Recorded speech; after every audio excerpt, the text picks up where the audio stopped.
fields and plains, made rich by the sunshine and lush by the rains. Say a gem light and fair between mountains and seas, your children salute you, dear land of the free land of Guyana. Our heroes of yore, both bondsmen and free, laid their bones on your shore. This soil so they hallowed, and from them are we of the great land of God.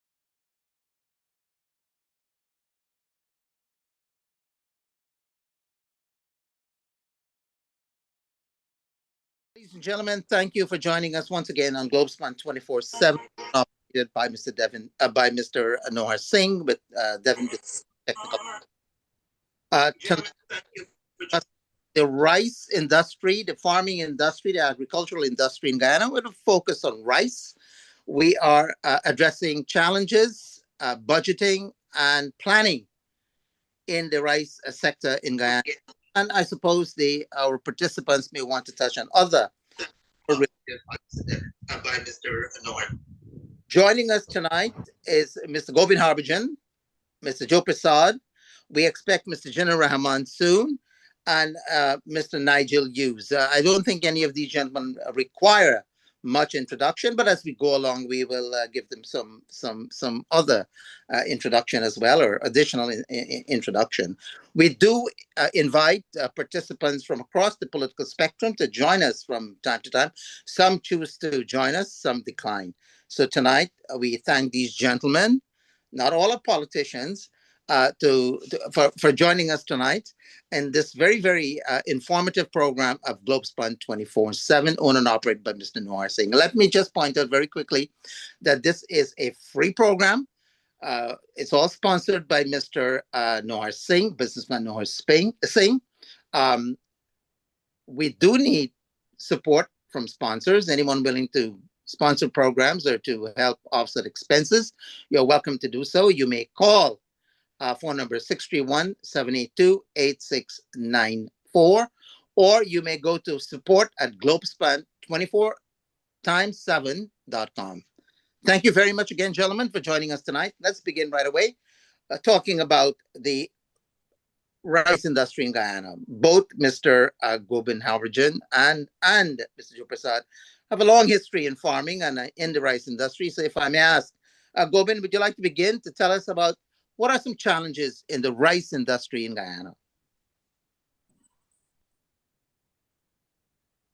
Govind, just unmute. I'm good now? Yes, good to go. Yeah, I would have preferred Nigel go first because I saw him in a few meetings in Blackbush, so and then I'll come in because he would have some of you want to yield to Nigel. Mr. Hughes, would you like to go there? I was going to say you identified Mr. Prasad. I wouldn't want to jump Mr. Prasad at all. Yeah. Okay. Yes, I don't have a difficulty starting, but yeah, Mr. Prasad has a long history. He grows rice. He has all kinds of equipment in Guyana. Unfortunately, he suffered a tremendous loss last year, in which his equipment, his combined tractors, even his personal vehicle, were all destroyed in some kind of, I don't know if it's arson, but some kind of fire in Guyana last year. Mr. Prasad, we sympathize with you with your losses and hope you're able to recover something, although you did mention to me that you've been unable to make any recovery. Would you like to give us an introduction about the problems, challenges facing the rice industry in Guyana at the moment? Okay, let's go back to the British days to understand the rice industries. And if you make that brief. It can't be brief. But You I'll only have try an hour, as Joe. short You as have 1 hour, possible. Joe. Pardon me? Go ahead, Joe. The British, when they designed those fields, what they did, they give somebody 2 acres, the next one 5 acres, etc., going down. Let's take Quarantine as a model. Yes. And then they have at the back an irrigation canal, and then they have east to west irrigation, smaller canals, and then they have drainages, what we call sideline, etc. The British give everybody 2 acres, but there was no tractors. They did not anticipate that. Everything was labor and cow at that time. So no tractors was meant. And now again, they had check sluices where the highlands, the water from the main irrigation canal was being blocked by a sluice, allow you to take the water on the highlands. And then after the highlands are flooded and the farmers are making up the lands with their cow and their chipper and everything, I did that too as a young kid growing up. And then they would release the water down to the lower lands. There was none of these long pumps you're seeing today. All those sluices are gone. And I have said this some years before. I've said it to the collation. I've written to the present government as well, that we got to get these check sluices back. You know how much money that cost? And then the big tractors are damaging the dams. And you can't bring the paddy out. Long time, they were using boats to bring the paddy out and cow to mash around the rice and take it out. But now farming has changed and going to larger scales where you need the tractors. But the issue is that, Dr. Rose, how are you? I'm okay. Yeah, carry on. We'll come to shortly. And so the rice industry have totally changed.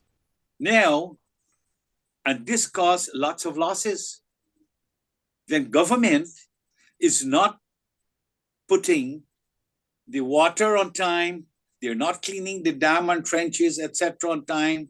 And this caused great strain and cost to the farmers. And since we got the oil and we know we have oil, the planning is very poor for both the coalition and this government. We are supposed, from the time we know we have oil, we are supposed to do 100-year planning with photogrammetry, etc. And then we break that down to MIAP, multi-year planning, into a 5-year. This is where we'll reach in that 100-year plan. Then in 10 years, we reach there. Now, another part of my experience in Trinidad, when they had the oil boom in 1970, oil moved from $20 to $60 to $120 in 1 year in 1970. And the oil went down in 1980 in 10 years. So, and the population all around the islands, people are pouring in the country for work. Now, Guyana would have people pouring in for work as well.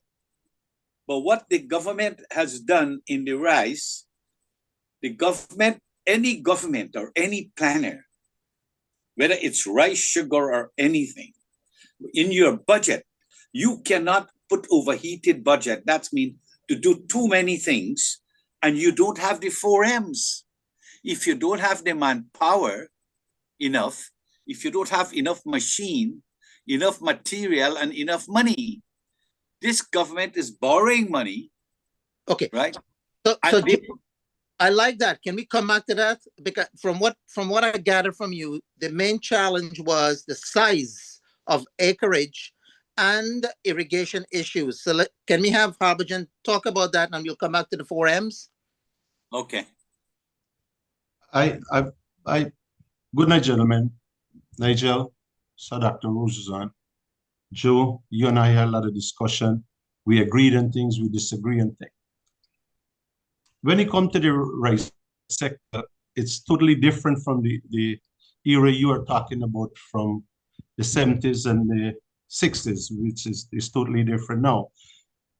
Those days you have system where the local authority in the region was managing most of the NDIE canals and etc. What happened over the years is that you have the Water Users Association. So which the Water Users Association would be bodies of rice farmer make up that body. So the rice farmer themselves excluded government from that. So they were holding the responsibility of overlooking if NDI do canal, and they was responsible for some canals and dams. That's fall under them. Now the landscape, yes, you go with the British. But to me, I felt that over the decades we doing maintenance, and we still doing that, because I was looking up from 2020 to now, the over close to 100 billion would have been spent on NDI for development, drainage, and irrigation, and make new sluices and make, widen dams for outfalls, so we don't have those type of flooding. Unfortunately, we do, and I see a bigger budget in NDI lately. But I want to add here that you mentioned that back in the days was different cow and steer doing rice field. Now you have these big tractors. The type of farmer you would know, Joe, in the 70s and 80s and in the 60s was those people was given land of 2 acres, 15 acres, a plot of land to as least to plant to better, help their family and a better life. But what we have in today, as Bishram was saying, what some of the challenges is that the cost of production is high, and that's the fault is from the people who own the land. It's very good that Nigel is on the is listening. One of the biggest costs that right now rice farmer facing, I'm not going to go back in time here, is that one of the biggest challenges is for cost of production is the people who own the land or who have owned the land lease.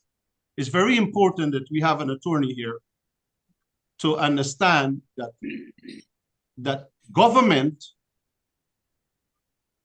lease this land out. I think in Borbis we have approximately 78,000 acres, and across the country we have 235,000 acres, and most of those lands, or 90%, is lease land. What happened is that government is getting 500 Guyana dollar crop. That's what the lease they paying. So for the year, government is getting $1,000 per acre, right? So if a rice land is renting at 35,000 or 30,000, 2 crop a year, the person who got the lease is getting 58,000 clean money, whereas the government get 59,000, sorry, and the government get 1,000 because 1,000. Right now. My thing and some of the challenge now, I don't want to go back in times, as I said, because we only have an hour here. Gobin, I'm sorry. Gobin, if I may interrupt you. Joe talked about, the small plots. I mean, I remember my grandparents had 1/8 acre and 1/4 acre and 1/2 acre and an acre and 2 acre and even less. Today, that kind of system no longer exists. Am I right? And if you could clarify on that, about how many rice farmers do we have at the moment? Approximately, you have bigger rice farmers. If I were to give and take in the coalition time when I was part of the agriculture committee, and I would have moved in Noel Holder in areas, I tried to do a little research that I can, and I do check with GRDB for some update. I will say approximately 5,000 rice farmers left in this country. Approximately. And they control 230,000 acres. Right, because there is no room for the small farmers. I'll be bold here, because what you have is the bigger farmers dominated, and they, and hundreds of acres. And production and harvesting and so forth are not done by hand anymore. It's all machinery.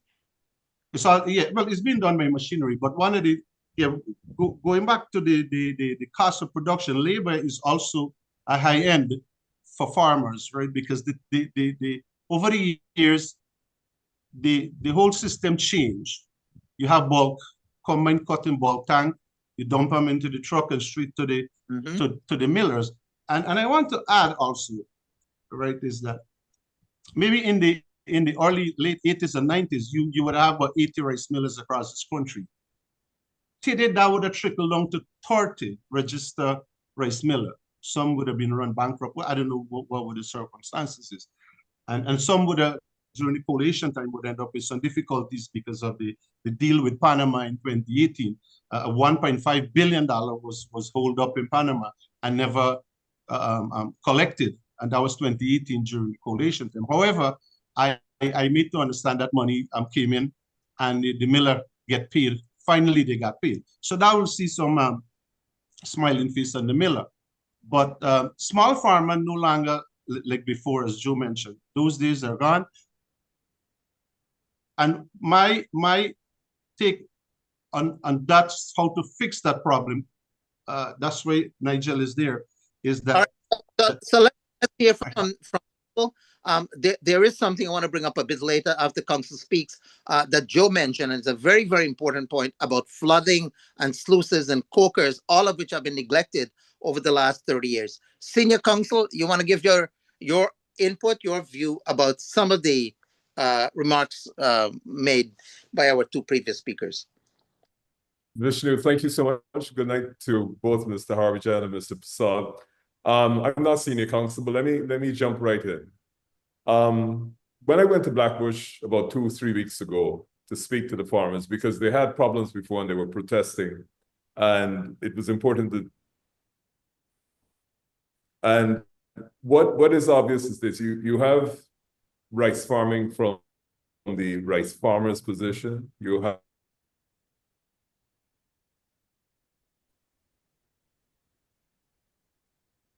it was years before. But here are some of the problems they have. And I think rice farming, like every other industry, you have to approach it from a scientific view.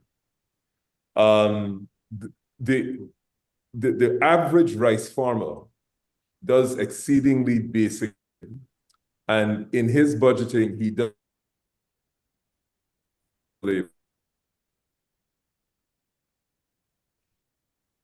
he has to monitor the crop. He does the shy, you're paying 3-4.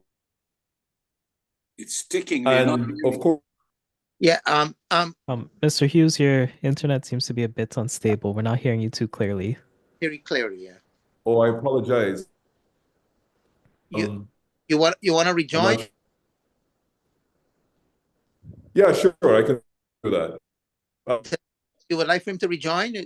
Would that help? Yes, if you could try rejoining. Just yeah, come off and rejoin. And then meanwhile we'll talk to Joe. Joe, you wanna talk a little more about the sluice and coker and the importance of it. I mean, people, young farmers or young Guyanese may not know about it, but I grew up swimming near cokers and sluices, and the flow of water that comes from high level to low level gravitation irrigation. Yeah, well, you just said it all. There's nothing I can say about that anymore. Anyway, as a kid growing up, they would have this cow with the cow and boat was doing the job. But then things changed. Tractors came into the scene, and then you had small tractors, the 29 gasoline. That was not so bad. But then when the bigger tractors come, people start to migrate, and the lands they own or leased went and make farmers bigger and bigger. They leased the lands. As a result, bigger tractors start to destroy the dams, etc. And even to bring paddy now on bulks from the rice field on these bulk tanks, etc., is damaging the dams. So water transportation is important. You take Blackbush Polder. When Blackbush Polder was designed, you see those high bridges in Johanna, etc. Yeah, very high bridge. Paddy was supposed to be traveled by water, not on the roads. Mm-hmm. By the water and come out to the road and pass under those bridges, so they make the bridges high. That was the intent of the design. but we decide to use the roads and we are breaking up the roads and cause further cost. And when we look at cost in this rice, we are not only looking at that, we got to look at timely services provided by the government in water, cleaning dams, cleaning trenches, etc. They had a flood in Blackbush recently. I was in Guyana and I went to Blackbush and the water was really high. But there are two things. The trenches most of them were cleared, the main irrigation canals, and the government did a good job there. But the problem is from 643, going back to the sea, you have lots of sedimentation there. And that's where it's holding back the outfall of the water.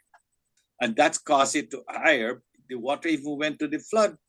Plus, we must also understand there's climate change, very serious issues.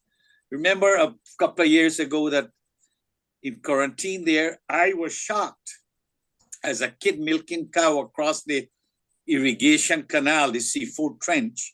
Can you imagine that rain fell so hard that it was flooding over there? That was a dream and a miracle to me. And so there are many things happening now. And let me go back to something. So Joe, let's hear back from Nigel, and then we can come back to you. Apologies, I didn't. Yeah. Sorry about what happened before. So let me very this. The main complaints coming from the rice farmers was, as Mr. Prasad said, drainage. The Water Users Association, they don't have a consistent maintenance program,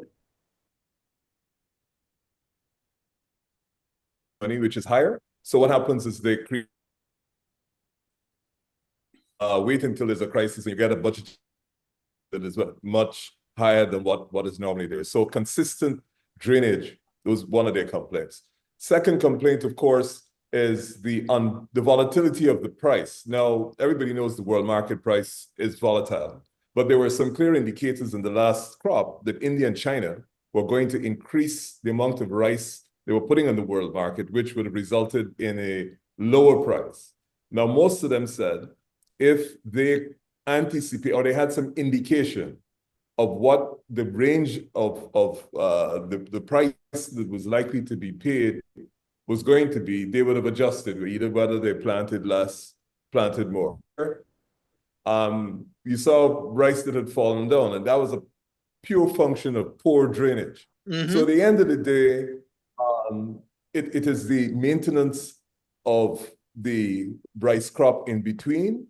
The other thing is that, of course, the increased labor. And I believe that the people who are really supposed to be representing the interests of the paddy farmers, this is not the millers, because the millers can buy the quality of advice that will allow them to manage their establishments, is that, for example, soil health is the most important thing. And there's not a lot of Harry had a drying plant there bush that has not worked for, I don't know. Thing about rice today to make sure that you're research and development. We are in most of the paddy seeds from Brazil. We can't keep our European market. We're doing all sorts of magic to try and keep the market by importing rice from elsewhere, Brazil and other places. System that allows the juice rice a lot more efficiently. The heavy, a lot of the fertilizers they use are not Europe, so they actually prohibits a fair deal of the rice on the market being available for sale in Europe. And then, of course, I think we need a lot more to guarantee at least a price that allows the rice farmer to at least break even or make something of a profit going forward. I believe that the farmers were being offered $4,000. Gorbin, you and Joe, you probably know, and the government said they will offer $500 subsidy for it.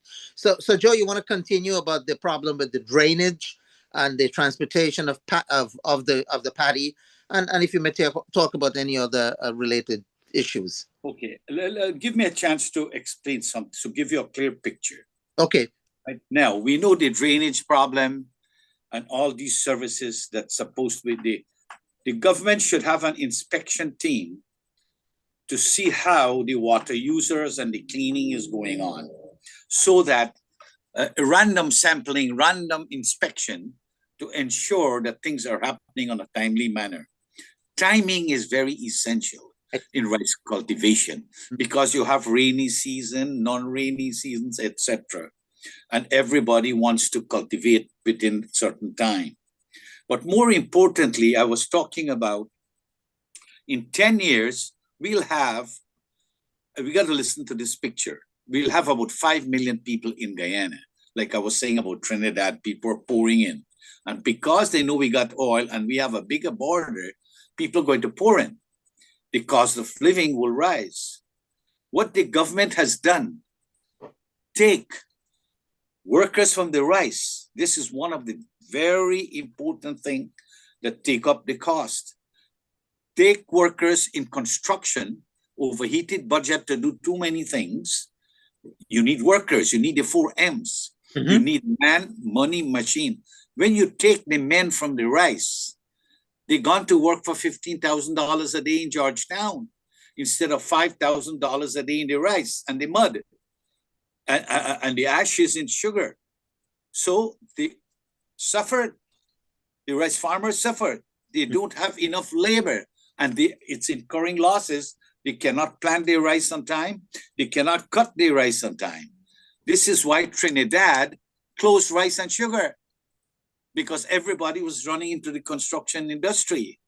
And that's what 4 M's, one of the M's are, manpower, not only for labor, in medicine, everything. We need all of that. And we got to look at how much we do. Everybody gone to work on building streets and roads that is so narrow, etc. That's another subject. But so there is a shortage of labor, and that's what created the problem. Then the United States grew rice, and they set the international price. They export some at a certain rate, certain price, and then they buy rice back too in the open market. So they set the price on the international market as a #1 seller of rice. Same with sugar. That's the same problem as well. So we must now produce to meet that. Therefore, we must see high yield rice and how long does it take? What are the conditions? How easy insects, etc., can go to it? And I have advised earlier that we need a fertilizer and methanol plant. Since the collation time, I said that. We need fertilizer and we can produce our own. And that will keep the cost down. So today, we have a problem in the rice where we don't have the 4 M's. Government is borrowing money. And maybe some of the rice farmer is not so bad. They know government sharing money everywhere. Some of them may be crying louder that, we are in desperate trouble, We are losing hope in government will start to give them some money, on handout because they did it in the past. So there are so many issues in this rice business. You take another thing that happens in planning. This is very important. You look at the roads and how the rice and the rice trucks and the big trucks would affect the transportation on the main roads. From Crabble Creek to Charity, they're building 4 lanes. Now, this is a service road at the present time where people live and do everything on both sides. And Mr. Harbajan had talked some time ago about removing some of the equipment from the road, which is dangerous. Now, we are going to extend 1 more lane. We are going into road trenches. We're going to create criminals because when we go into road trenches and extend this road, the trucks are going to travel close to the house and the fences. And don't forget the cost of removing all the culverts, all the light poles and telegraph poles. When you look at that cost, they should have been building a back road like I advised the government, a back road, and go to Supanam and extend it, because like I said, we are going to have about 5 million people in 10 years coming to look for work. And rice, if you look 5 million people, we have 700,000 now, check from quarantine to charity along the coast. We have 7, and how much land we occupy, then 10 million people would take 7 times more in depth or 6 times more in depth. So we are going into large scale farming, rice cultivation, where they would need to use planes, and each large have their own mill, etc., and may have their own market and create competition. Because this rice field that we have now might be housing, may end up as housing land. These are very good points. Let's hear Mr. Gobind Harbijan on this, and especially with regards to the government's plan to build a new road into the back. You talk about the back dam area there. Yeah. Before Gobind does that, let me just remind viewers again, you're watching Globespan 24/7, owned and operated by Mr. Noor Singh. We are looking for sponsors for our program. This program is brought to you twice weekly. You may call 631-782-8694. Do remember that this program has a number of related businesses in the food industry, in the West Indian store, in a restaurant, and in the travel business. Please do call 631-782-8694 for support for this particular program. In addition to its other services. Mr. Harbijan, you want to address some of the issues raised by Mr. Joe Prasad? I see I was twisting, man. I lost track of what was the topic was beyond it just now. Anyhow, let me go back and open up more land. As Joe said, we're going to have 5 million people here in the near future to come, which I'm glad if we do. But in 2016, October, under the collation time, I proposed a second phase of Blackbush, which is called the 5859 All-Weather Route, which I took to the then former Prime Minister, who was acting president, I think at the time, and he shuffled us over to Noel Holder and a few other more high-end ministers would have deal with this on. And it would have been a fixture then, because there was a demand for more land, right? Let me, in 2016, let's go up to 2005, when rice rent was 3,500 per acre, or 5,000 around that area, mostly I should say, and per bed, we got bed up inside the over 3,005. The increase started from then. By 2019, you was getting 15-acre rice field for 400,000. That would be around 20-something thousand an acre. Presently, you're getting 550,000 for 15 bed. You divide that, you get 30-something thousand per acre. Now, if the plan that what I put forward in 2016, Joe know about this, about the all-weather road to Kanji Creek, which would have opened a new maiden land, so farmers would have get both sides. However, the coalition shelved it. I think I sent that press release to your mother, Devin. He can put it up there. And in 2020, when the PPP come into office, they make that road a reality. They started that all-weather road. They see there was a need for a big demand for land to reduce the cost for rice farmers to pay high rent. Because if you open up more land, then you're going to reduce the cost because you have more land open, so you're going to be less demand for, because the same set of land what you have in the far is what we have now. So the bigger rice farmer is crushing the small one and paying the higher money, and that's how they get it. We have to look at fixture. Come back to NDIA. I'm not defending anything. Under the coalition, we would have did a lot of outfall, but from 2020 to now, the money coming more plenty. Most of these outfall have gravity flow also with pumps. Maybe some engineer would have some defaults here and there, but come back, Joe, you cannot shift the blame to central government. Remember that I mentioned earlier, you have the RPA, you have the Water Users Association, which run by farmers, not the government, the farmers themselves. water user, Nigel, does not run by central government. So let me put that. Water user job is to, when canals are clean or maintained before contractors get their pay, the rice farmer has to sign something before the PS or something. However, I don't know the structure of it, but they have to share some responsibility of the expense of rice going high because they're running a race to pay higher rent. As I speak right now, based on my calculation, 128 to 129,000 it costs to produce 1 acre of rice, because based on rent and costs and everything, right? If you multiply that 4,000 a bag, if you're getting 40 acres per bag, with 235,000 acres, this coming crop, you will have 9 million plus bag of paddy. 9 million, 80% of that will slate for the export market. 20% would be for local consumption. But because there is a world market price, most of these mills are going to have to buy and store. The thing is many of us out there, I see, I don't know which, I don't think, I think it's Gina, I saw mentioned that the millers control the price. Well, that's not so, because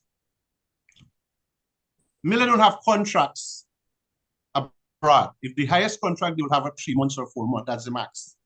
Because they will have a call and say, we need some more ton of rice, and that's how they will float.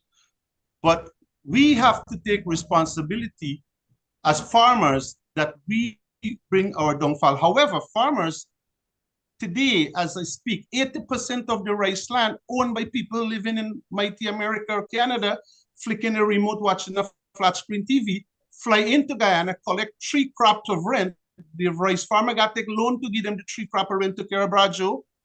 And these people left on a strain.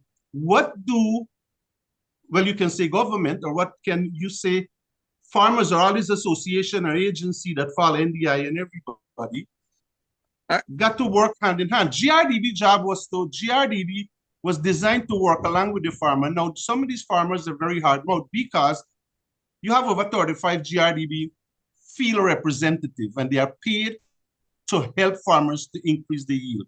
This crop is a high yield, so they can't compete. Let's hear from council, but I don't think, Joe, I'll come back to you. I don't think you're one of those lucky diaspora folks who's collecting big rents for lands in Guyana, are you? Oh, yes, you.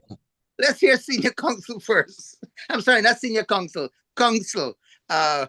You ought to have been senior council, but council Nigel Hughes, leader of the. So, thanks. I just want to respond to one brief thing that Gobin. I didn't say that the Water Users Association was government run. Here's the thing about any system that you have. You need the best technical knowledge to be when you're going to drain, how you're going to drain, how you're looking at the weather pattern. Even though the farmers are in the Water Users Association, what you need is they need the professional technical advice to make sure that when that water is released and the maintenance of the drainage, it is feared throughout all the rice fields that they are. The complaint is quite often manipulated, it's not properly managed. And so I think all of us should be committed. I think we all agree that we don't have the optimal system. So whether it is that the drainage is not being maintained properly, whether it is that they're not anticipating the weather patterns properly, what is happening now in the rice industry is that we are optimal. We're not producing the best quality rice given the fertilizers we have to be able to get it into the market with the highest price. 2, one of the most important things about any country is food security. The government has to get into the business of buying rice for food security. Now, that will lead to a certain level of security and protection that the government is going to be buying, and they can always set a price. You don't want to put the millers out of business, but set a price in which they enough rice so that if for some reason there is an artificial change, then in the future out of their stock, do that. If you the small farmers, are always going to be in difficulty. They're literally borrowing, they're taking in this crop if they don't get enough.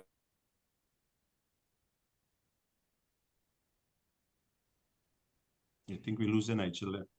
Yeah, Mr. Hughes, we are losing you again. So we are here. We're not hearing you. So we'll come back to you. But let me point out that one thing that troubles me as I travel around and as people complain to me, many of the drains and trenches, some are widening but becoming shallower, some are narrowing up. They're being filled with sand and so forth. And so the waterways that once existed that prevented flooding are not there as it was in the 60s and 70s. Um, and many of the cokers and sluices have been shut down completely, totally. I don't know what's the benefit of it. Perhaps the government knows. And I, not being an engineer, I think Joe is some kind of an engineer. He may want to explain that to us. Joe? Those road canal you're talking about fall under local government, and it's got nothing to do with rice. It's a local government issue. That's residential. Yeah, but That's fall under the region. no, but once those areas are flooded, then ultimately the rice land is affected too, isn't it not? They have main outfall for that. Every area is geographically, the rice area was designed in the British time, as Joe said, for outfall, starting from all the way from 19 come back. The streets canal and trench fall under the local government. That's and fall under the region. I want to add, because Nigel was raising a good point there, that, and Joe was saying about I mean, if this will be one of your biggest yield, where farmers is getting 40 baht per acre, that's according to GRDB. And I would hear, you know, that they need more for yield. I mean, if you have 9+ million bag paddy, this crop coming Vishnu, right? Mm-hmm. That's a high numbers, right? So it would have been something I've done right. However, at 4,000 a bag, government would have spent $1.85 billion for assist the farmers in fertilizer. That was what are given to them, the previous crop, 1.5 billion Guyana dollar in assistance. Lately, a $2 billion was announced by the president to assist farmer in fertilizer with the upcoming crops and crops to come. That's again is an injection to support or give the farmer some boost, because remember the rice price take a dip. So it's not like they're not looking out. I'm not gonna say I'm picking up for the government, but rice farmer, out of all the sector in this country, Vishnu, out of all the sector in this country, Ministry of Agriculture pump more money into rice than any other sector to assist. Name me one joke and name me one sector that get that amount of help, starting from Henry. But the government did put. In addition, millers come under some attack. During this rice price was a big protest and a C1 like Nigeria went in Blackbush. I mean, remember, you give the farmer your ears, they invite you, you go. And as I see Azadine Mohammed would have went to. And then Miller will say, okay, well, Miller would wait and the grader paddy. Vishnu, this is for public knowledge. Every miller in this country have a GRDB representative during crop sit at that 30 rice mill across this country. Out of that 30 rice mill across, 18 is doing export. So if they say the millers is not working along with them, during this whole protest time, the government was negotiating with millers to pay them more. That's how the $400 or $500 come into play. The GRDB commission gone straight into to pay them the difference. Do you know that? But if I see what Nigel is saying, you cannot put a price to it if the world market drops, because rice plant 2 times a year. So if a farmer hold on to the paddy and say, well, this is my price, what's gonna happen? Remember, a farmer take loan, he have expense, he have rent to pay, he can hold on to that, he want turnover. So for how long you can go? Yes, I would agree that the GRDB rep and Joe would agree with me that you have them all over this country. They're like rangers, and they assist farmers. If they would have knowledge about it and they didn't share it, that the rice price was going to drop, well, I can't testify to that. But Nigel said that that would have been comfort. I don't think if that was available, they should have come forward. But I will let Joe talk about the RP. Right. And what is the function of it? So listen, before Joe does that, I just I want to talk about minimum price support in the United States and in Canada, as Joe would know, and in Europe, in the European Union, government or the union guarantees minimum price support. The farmers are guaranteed a minimum price for the product, and if they could get much more than that outside, then albeit for them. We need something like that to make sure that the farmers don't lose money in Guyana. It's very, very risky to grow crops, especially rice. And when you're not certain about the weather pattern, if the rain comes heavy, you may not be able to harvest, and therefore you lose your money. I don't think farmers would want to take risks to do that. But you're right.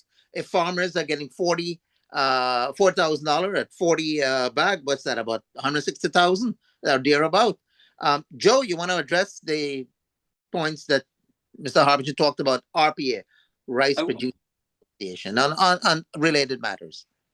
I want to add something. I went to Louisiana some years back, and you should see the seed processing factories where these farmers get their seeds from, how they're cleaned and different sizes of seed paddy coming out and cleaned and whatever. That's one important thing. They have lasers on the tractors preparing the land, and everything go by plane. So their cost of production also would be lower. And Guyanese, on the other hand, is faced with all these sort of things, plus, like I said, shortage of labor, etc. So they are indeed a great challenge they are faced. But this is not to blame government. This is the reality of what's happening there. And we got to look into that. And like we talked earlier about operation and maintenance. And we got to look at rice cultivation and the stress. Stress damage the brains of people and make them a small percentage into criminals. I was telling you earlier about widening that road and making these trucks. Right now, the big trucks passing on the road, shaking some of the houses. They do. And they're going to cause differential settlement. And then again, more repair, etc. But now what will happen? When you've got one more lane of road, there's two things we talk about, health and safety. You are going to run a truck now where the trenches on where the people culverts and bridges in to go to their yard.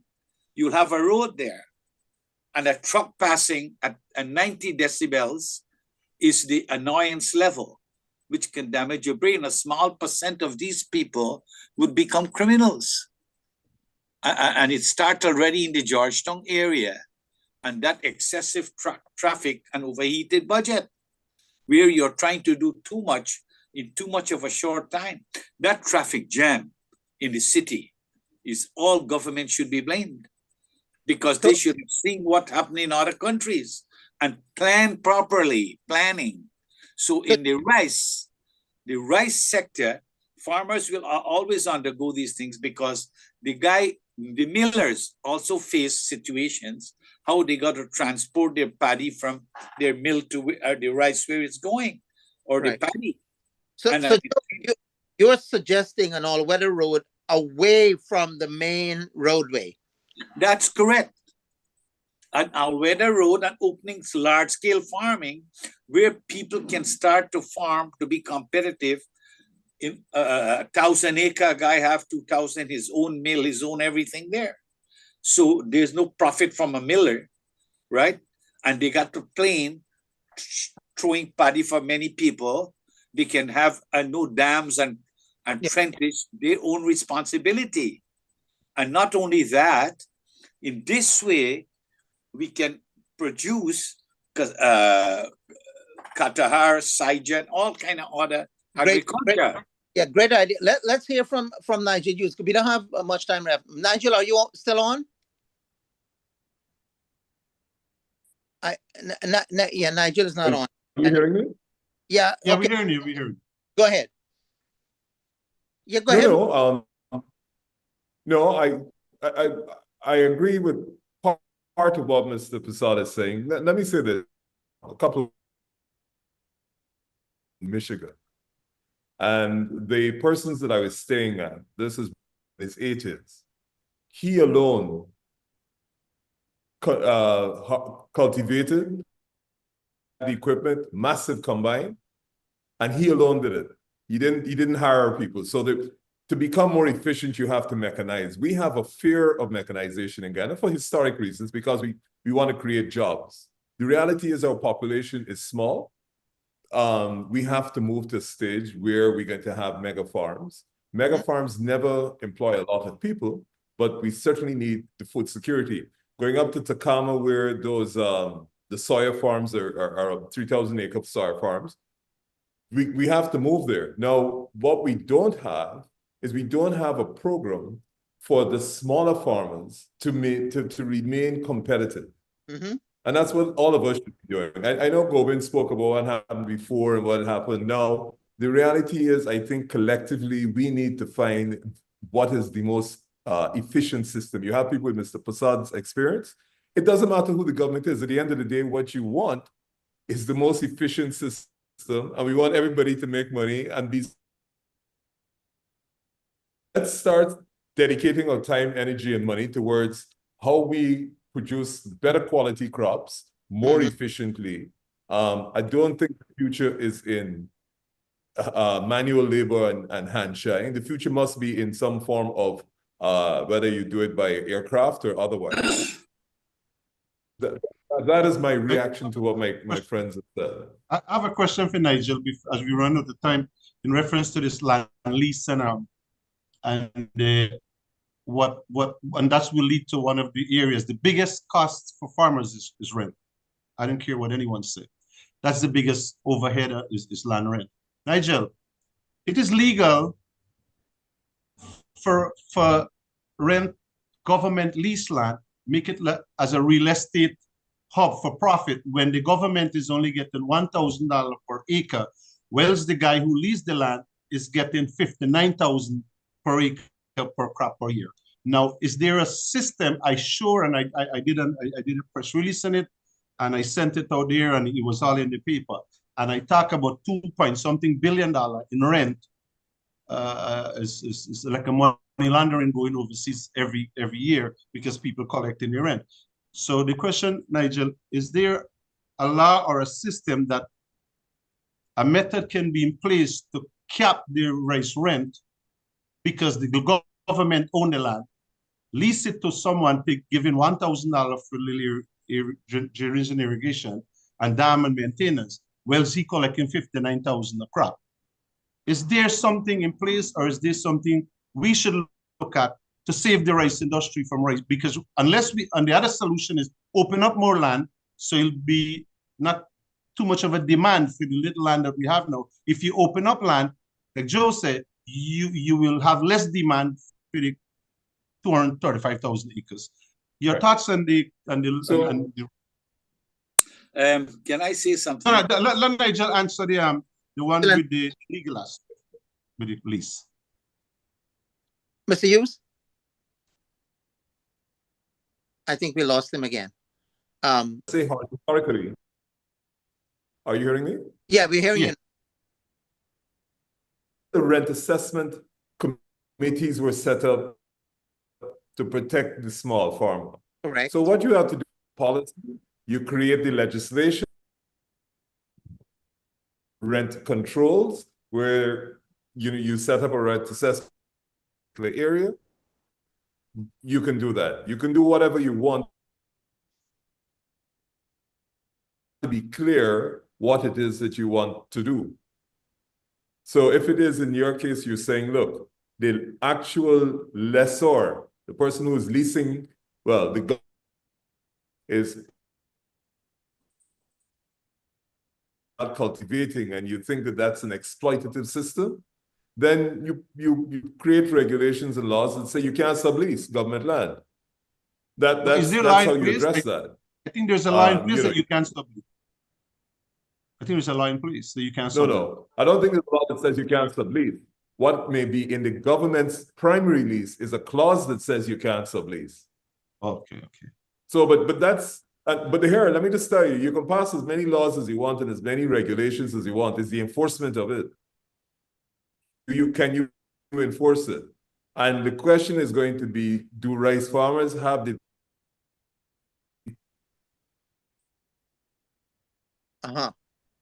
some of the the internet bad for Nigeria. Land to the tiller, Mr. Hughes.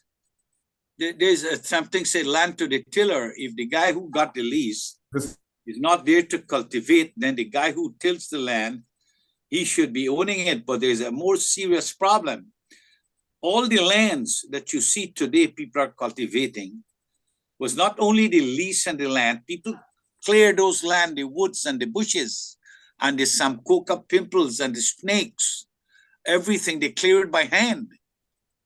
They didn't have machine to clear the lands in those days. So they put lots of labor into it.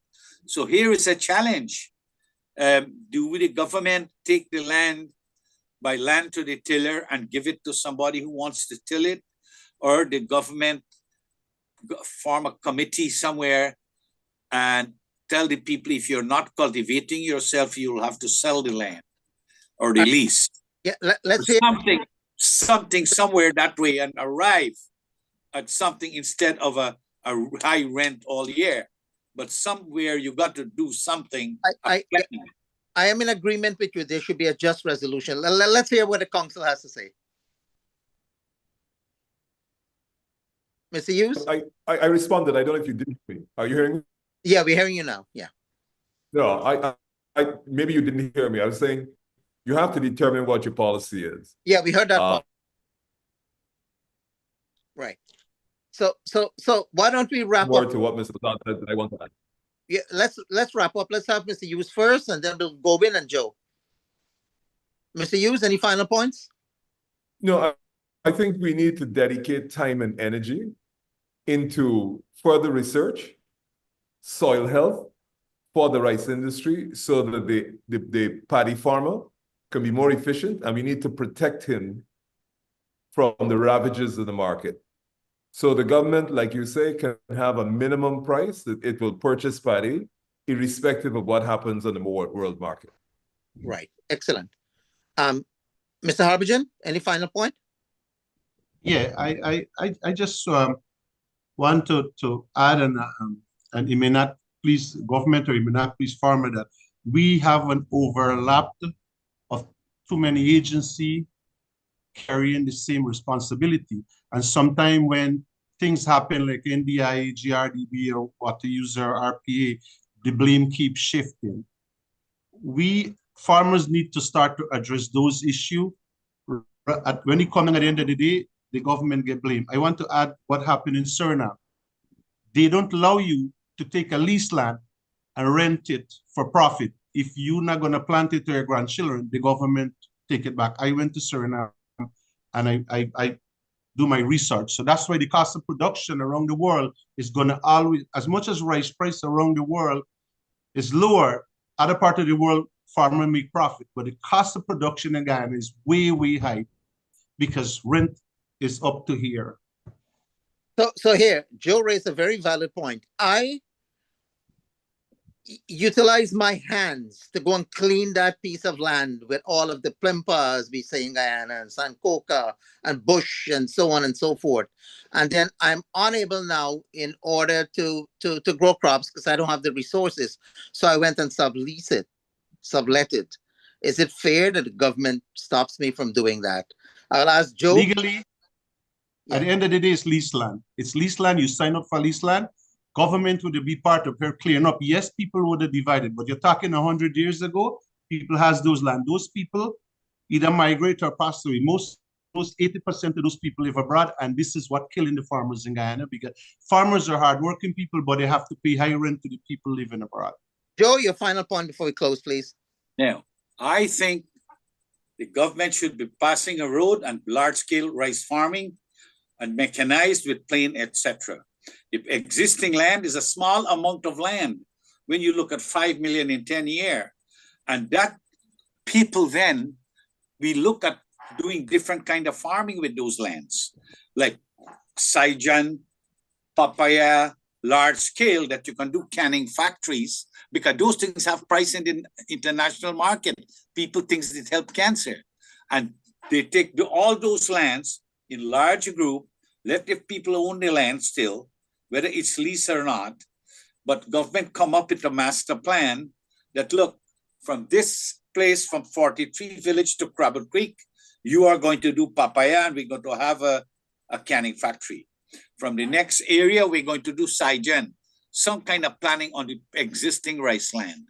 So that this way, we don't have to travel with heavy trucks and tractors and damage the people and damage the road and make too much a noise, destroying people. We got to get industrialized in farming. And that's the only way we can do it.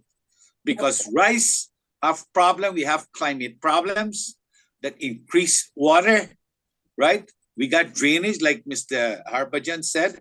You got a local government in the drainage in the outside of the rice field. Sometimes those drainages are blocked and not cleaned properly. So all these are problems. Rice need exceptional drainage and all sort of other things. So we got to get all the rice out of that. But it's not going to happen overnight. You know, the government has to start planning these things. And all these rice land, you see, it's only 1/5 of 10 million people, those lands. So all of that, you'll have people living there, people going to travel there, you know. Thank you. Thank you, Joe. Very good points on crop diversification. I don't think anyone would want to oppose that. Before we leave, let me have a final push in promoting Globespan 24/7 and its sister companies, Globespan 24/7, that you've been watching here tonight and on Mondays, is owned and operated by Mr. Nohar Singh. Please do make contribution to Globespan 24/7. You may call phone number 631-782-8694, or you may go to support@globespan24x7.com. Sister companies, Travelspan, that operates a travel business throughout the world, including the Caribbean. It also has duck curry competition, tours to Europe, Dubai, India, and other parts of the globe. There is also Globespan, well, not Globespan, but buyfrom1.com, buyfrom, BUIFROM1.com, that sells West Indian products as well as West Indian meals. It does have a restaurant and groceries, and it's located throughout the United States. Get your curries, rotis, fish, and meat, and other products from buyfrom1.com. Ladies and gentlemen, thank you for joining us tonight. Globespan 24/7, owned and operated by Mr. Nohar Singh. Thank you, Mr. Devin Bissoon, for joining us tonight with your technical assistance. And thank you, gentlemen, Mr. Gobind Harbhajan, Mr. Joe Prasad, and Council Mr. Nigel Hughes, leader of the AFC. Thank you again for joining us tonight. Good night, goodbye. See you again.